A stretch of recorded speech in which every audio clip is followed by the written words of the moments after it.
This channel does not promote any violent, harmful, or illegal activities. All content provided by this channel is meant for an educational purpose only. ভারতীয় অর্থনীতির ভবিষ্যৎ নিয়ে শঙ্কা প্রকাশ করতে দেখা গেল বিখ্যাত উদ্যোগপতি ও ব্যাংকার উদয় কোটাককে। তিনি বলছেন, বর্তমান প্রজন্মে যারা উদ্যোগপতি তারা ব্যবসা চালানোর থেকে ইনভেস্টমেন্ট ম্যানেজ করার দিকে বেশি নজর দিচ্ছে, আর এর ফলে ক্ষতি হতে পারে ভারতের অর্থনীতির। চেসিং গ্রোথ 2025 ইভেন্টে বলতে গিয়ে কোটাক বড় বড় পরিবার যাদের পারিবারিক ব্যবসা রয়েছে সেই পরিবারের বর্তমান প্রজন্মদের কথা তুলে ধরেন। তিনি বলেন, আমাকে ভাবায় কোভিড পরবর্তী এই প্রজন্ম যারা উপার্জনের জন্য সবচেয়ে সহজ পদ্ধতির সুবিধা নিতে চাইছে। তারা বলে তারা পারিবারিক ব্যবসা ও বিনিয়োগ সামলাবে, শেয়ার বাজার ট্রেডিং করবে, মিউচুয়াল ফান্ড ম্যানেজ করবে, আর সবচেয়ে বড় কথা তারা এটাকে পূর্ণ সময়ের কাজ বলেই মনে করে।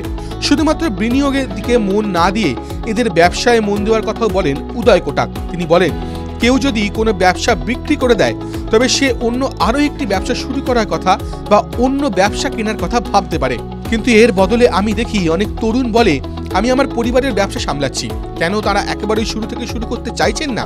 তিনি আরও প্রশ্ন তোলেন যে যেসব মানুষদের 35 থেকে 40 বছর বয়স হয়ে গিয়েছে দেশের অর্থনীতিতে তারা আরও সরাসরি অবদান রাখছেন না কেন? এই প্রজন্ম সাফল্যের জন্য ক্ষুধার্ত ও তারা নতুন ব্যবসা গড়ে তুলছে। এটা দেখতে পেলে আমি খুবই খুশি হব।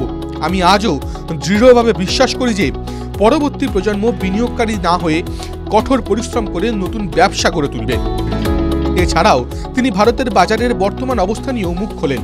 তিনি দেশের বাজার থেকে বিনিয়োগকারীদের চলে যাওয়ার পিছনে ইউএস ডলারের ক্রমশ শক্তিশালী হওয়াকেই দায়ী করেছেন।